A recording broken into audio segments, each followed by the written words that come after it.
People pulse survey నుంచి మనకి నిఖిల్ అందుబాటులో ఉన్నారు. నిఖిల్ గారు నమస్తే అండి. నమస్తే నిఖిల్ గారు, ఎంత శాంప్లింగ్ చేయడం జరిగింది?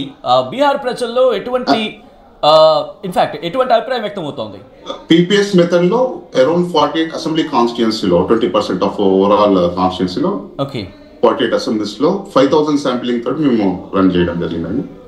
యాక్చువల్ గా అంటే మాకు వచ్చిన అవుట్పుట్స్ ఏంటంటే ఎన్డీఏ అగైనెస్ట్ మహాగఠబంధన్ కంపేర్ చేసుకుంటే ఎన్డీఏ 8.3% అహెడ్ లో ఉందండి.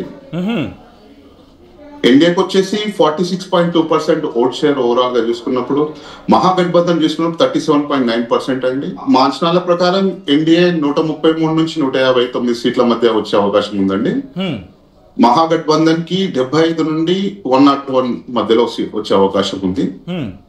జన్సురాజ్ కి 0 to 5% వచ్చే అవకాశం ఉంది. జన్సురాజ్ 9.7% తోటి ఓవరాల్ కాన్స్టిట్యుయెన్సీ ఓవరాల్ స్టేట్ లో ప్రభావం చూపెడుతుంది. ఓట్ షేర్ 9.7 వచ్చినప్పటికీ సీట్ షేరింగ్ లో కొంచెం వారు వెనుకబడింది. యాక్చువల్ గా ఎన్డీఏ కూటమిలోకి వచ్చినప్పుడు బీజేపీ ఏదైతే బీజేపీ జేడీ ఉందో, బీజేపీ దాదాపు 21.4 ఓట్ షేర్ తోటి 63 to 70 సీట్స్ ని గెలిచే అవకాశం కనిపిస్తుంది. అలాగే ఇంకో తన close alliance JDU 17.6 vote share తో 55 to 62 సీట్స్ గెలిచే అవకాశం ఉందండి. ఎన్డీఏ కూటమిలో ఉన్న ఎల్జేపీకి 5% ఓట్ షేర్ తోటి 12 to 17 సీట్స్ వచ్చే అవకాశం ఉంది. హెచ్ఎం హామ్ పార్టీకి 2 to 5 అండ్ అదర్ ఆర్ఎల్ఎం కి 1 to 4 సీట్స్ వచ్చే అవకాశం ఉంది.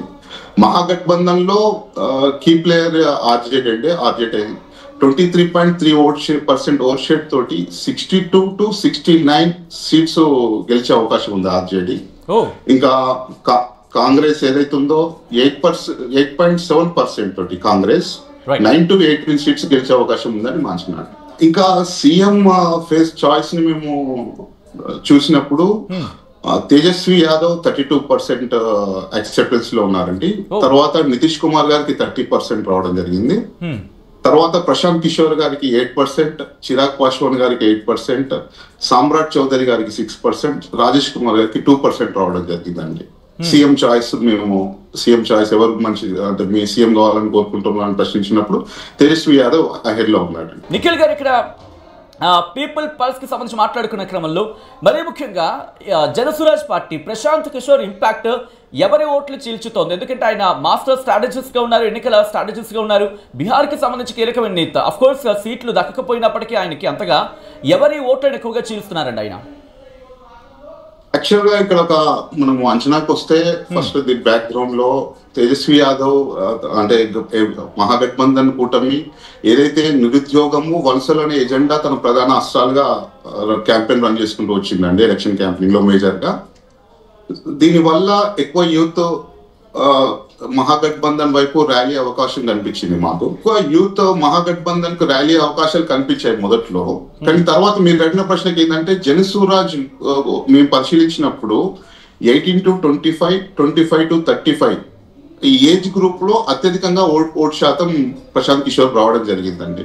మేము అనుకునేది ఏంటంటే ఇది ఎక్కువ డ్యామేజ్ మహాగఠబంధన్ కే డ్యామేజ్ చేస్తుందని అనుకుంటున్నాము. నిఖిల్ గారు, మీరు అన్నారు ఇందాక ప్రశాంత్ కిషోర్ ఓటు చీల్చడం ఇది దాదాపుగా ఎంజీబీకి మహాగఠబంధన్ మీద ఇంపాక్ట్ చూపిస్తోందని చెప్పి, సో ఇది ఎన్డీఏ కూడా ఇబ్బంది చేస్తోందా? ఎందుకంటే ఎన్డీఏకి సంబంధించి మాట్లాడుకునే క్రమంలో జేడీయూ ఉంది, మీరు అన్నట్టుగా చిరాగ్ పాస్వాన్ కి సంబంధించిన పార్టీ కూడా అక్కడ ఇంపాక్ట్ లో ఉంది, వాళ్ళలో కూడా కాస్త సయోధ్య లేదు, అదేమైనా ఇంపాక్ట్ చూపిస్తోంది అక్కడ? అట్లేం లేదండి. మేము యూత్ ఫ్యాక్టర్ చూసినప్పుడు ఏదైతే ఎన్డీఏకి యూత్ ఫ్యాక్టర్ ఉందో, ఆ యూత్ ఓట్ ఏదైతే డిజిటల్ సావీ యూత్ ఉందో ఆ యూత్ స్టేబుల్ గా ఎన్డీఏ పక్షాన్నే ఉందండి. అరౌండ్ 38.2% ఆ యూత్ 18 to 25% ఏజ్ లో ఉన్నటువంటి యూత్ లో 38% ఓట్ షేర్ ఎన్డీఏ గెయిన్ చేసుకుంటుంది. 26 to 35 ఏజ్ గ్రూప్ ఉన్న వాళ్ళు అరౌండ్ 40% ఓట్ షేర్ ఎన్డీఏ పక్షాన్నే ఉందండి యూత్. ఎవరి ఓట్లు కీలకమయ్యే అవకాశం ఉంది మీ అంచనా ప్రకారం? యాక్చువల్ గా ఓవరాల్ గా ఎన్డీఏకు బలం చేకూరుస్తున్న అంశాలు 2 అండి. అందులో ఎన్డీఏకు హైయెస్ట్ ఎడ్జ్ ఇస్తున్నటువంటి ఫ్యాక్టర్ ఏదైతే ఉందంటే అది మహిళా ఓట్ బ్యాంక్ అండి. దాదాపు మా సర్వేలో తేలింది ఏంటంటే 66.8% మహిళలు ఎన్డీఏకు మద్దతు తెలుపుతున్నారు. దాదాపుగా 60% పైగా మహిళలు ఎన్డీఏ మొగ్గు చూపుతున్న నేపథ్యం.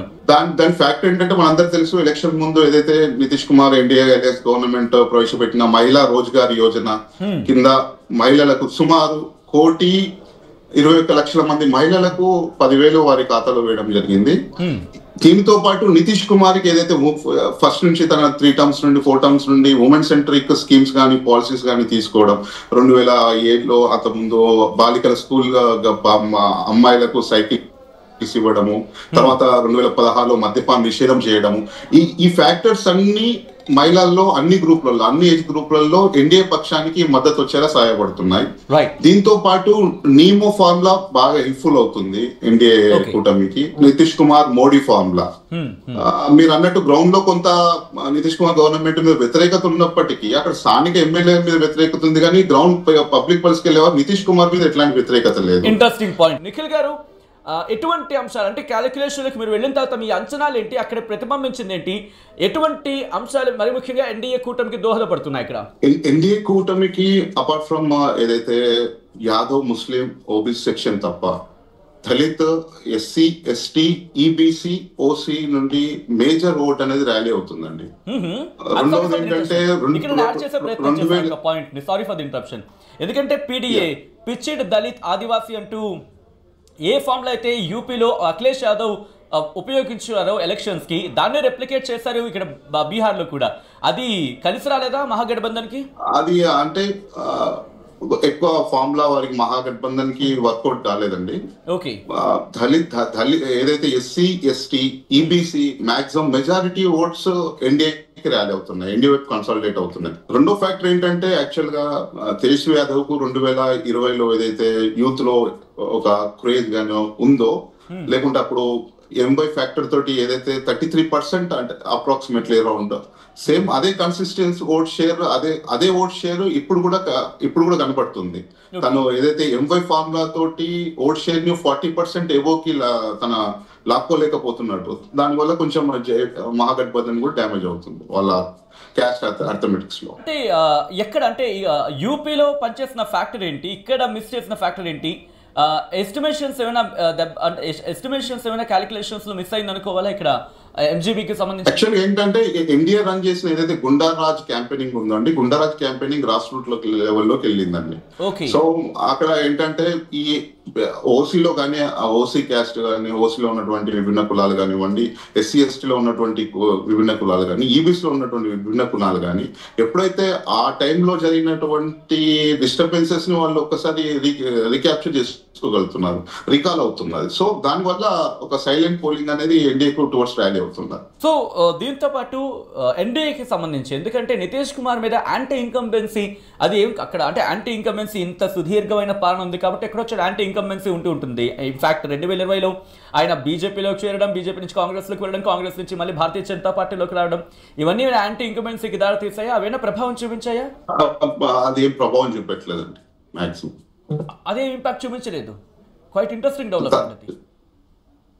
చాలా అంటే మైనర్ డెవలప్మెంట్, మైనర్ గా ఉంది అంతే. మనం మేజర్ గా అంటే ఇంత అంటే ఓట్స్ ని డిస్టర్బ్ చేసేంత ఇంపాక్ట్ చూపెట్టలేదు. ఇక్కడ ఇంకో ఇంట్రెస్టింగ్ ఫ్యాక్టర్ ఏంటంటే ఏదైతే ఎల్జేపీ ఉంది కానీ ఎల్జేపీ లాస్ట్ టైం ఇండిపెండెంట్ గా అన్ని సీట్స్ లో కంటెస్ట్ చేసింది. ఈసారి దట్ పార్ట్ ఇన్ ఎన్డీఏ కూటమి మనము లాస్ట్ ఎలక్షన్స్ ని కంపేర్ చేసుకుంటున్నప్పుడు సుమారు 50కి పైగా అసెంబ్లీ నియోజకవర్గాల్లో 5,000 ఓట్ల మార్జిన్ తోటి సుమారు రమారమి మహాగఠబంధన్ కోల్పోయింది.